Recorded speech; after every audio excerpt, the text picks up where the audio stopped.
BNP ভয়ঙ্কর একটি পরিকল্পনা তৈরি করে রেখেছে। আর এই পরিকল্পনা অন্য কেউ করে নাই, এটি স্বয়ং এসেছে তারেক রহমানের মাথা থেকে।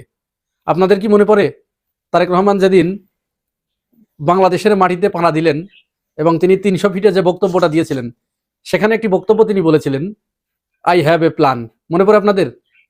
সে যখন বাংলাদেশে আসে তার আগেই ওইখানে বসে কিছু প্ল্যান সে করে আসে। এই প্ল্যানগুলো জানতো শুধুমাত্র ইন্ডিয়া, কারণ ইন্ডিয়ার সাথে তার এই প্ল্যানটা হয়েছিল। আর বাংলাদেশে হাসিনাপন্থী যে আমলাগুলো আছে, যে পুলিশ প্রশাসন আছে, যে বেনজিরের পুলিশ আছে, যে মনিরুলের পুলিশ আছে, যে হারুনের পুলিশ আছে, এরা জানতো। যার কারণে তিনি সেখানে খুব সচেতন ভাবেই এই কথাটি বলেছিলেন যে আই হ্যাভ এ প্ল্যান। আর সেই প্ল্যানটা নির্বাচনের দিনকে কেন্দ্র করে।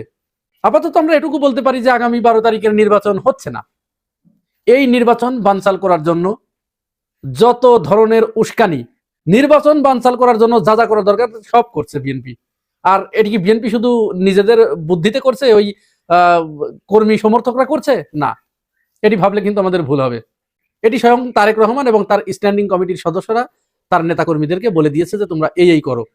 এইভাবে যেখানেই জামাত ইসলামের লোকজন ভোট চাইতে বের হবে, এনসিপির লোকজন যেখানেই ভোট চাইতে বের হবে, সেখানেই তোমরা তাদের উপরে হামলা করবে, তাদের উপরে আক্রমণ করবে।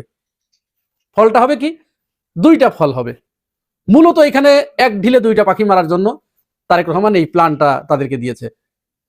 নাম্বার 1, যখন তোমরা তাদের উপরে হামলা করবে, প্রথম টার্গেট আপাতত যেটা হাসিল হবে সেটা হচ্ছে বাংলাদেশের মানুষ ভয় পেয়ে যাবে। প্রত্যেকেই, এদেশের সাধারণ নিরীহ মানুষ যারা আছে তারা ভয় পেয়ে যাবে। তারা ভয় পেয়ে আর অন্য দলের কথা মুখেও আনার সাহস পাবে না। এবং তাদের ভিতরে এই কনসেপশন তৈরি হবে যে তাহলে এত ক্ষমতার অধিকারী যেহেতু বিএনপি, এখানে অন্য কাউরে তাহলে ভোট দেওয়া যাবে না, বিএনপিকেই ক্ষমতায় আনতে হবে, বিএনপিকেই আমরা ভোট দেই, ধানের শীষেই আমরা ভোট দেই। জনগণ তখন ভয়ে ভীত হয়ে তাদেরকে ভোট দেবে।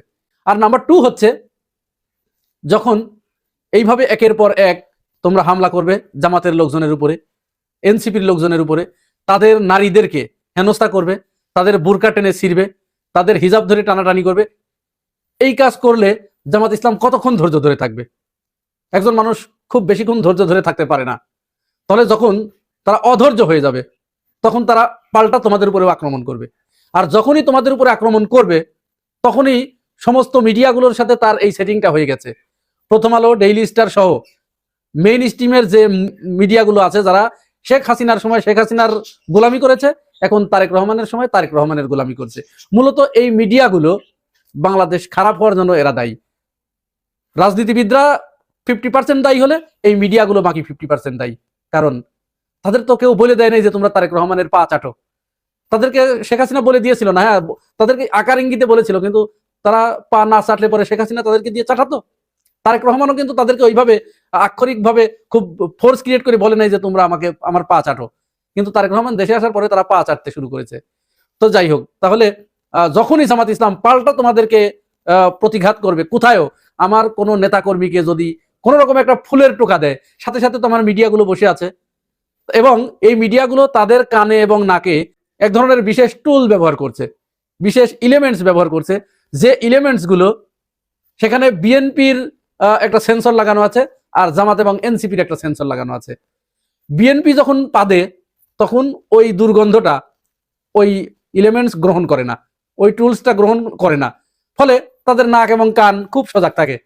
আর জামাত যদি কোনো রকম পাদার উপক্রম করে, তাহলে সাথে সাথে তাদের ওই সেন্সর অত্যন্ত সজাগ হয়ে যায়। অনেকটা ওই যে ঝড়ের পূর্বাভাসের যে সাইরেন বেজে ওঠে না, যুদ্ধের প্রারম্ভে যে সাইরেন বেজে ওঠে, অথবা ব্যাংকগুলোতে যে ভোল্টের ভিতরে যে ইন্ট্রোডিউসার অ্যালার্ম থাকে, ওই অ্যালার্মগুলো যেমন আগাম বিপদের সংবাদ পেলেই তারা অটো বেজে ওঠে, এই সাংবাদিকদের এই মিডিয়া হাউসগুলোর নাকে এবং কানে এরকম জামাত সম্পর্কে একটা সেন্সর লাগানো আছে। এবং তারা গভীর আগ্রহে, অত্যন্ত ধ্যানী পাখির মতো, মাছরাঙার মতো তারা অপেক্ষায় আছে কখন জামাত ইসলাম পাল্টা বিএনপির কারো গায়ে একটা ফুলের টোকা দেবে। সাথে সাথে সমস্ত মিডিয়াগুলো একসাথে ঝাঁপিয়ে পড়বে জামাতের উপরে। কি আমার কথা বিশ্বাস হচ্ছে না?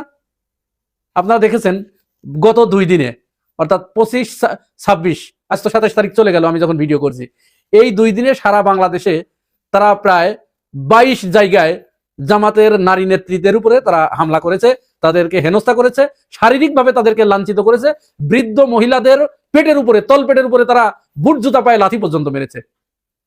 এমনকি জামাতের পুরুষ কর্মীদের পুরুষাঙ্গের উপরে লাথি দিয়ে তাদের ওই মানে পুরুষাঙ্গটা পর্যন্ত ফাটিয়ে দিয়েছে এই কয়েকদিনে। আজও 27 তারিখে সারা বাংলাদেশেই হামলা হয়েছে।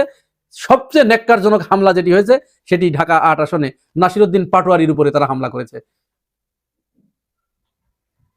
ছাত্র দলকে লেলিয়ে দিয়েছে মির্জা আব্বাস এবং ইশরাক।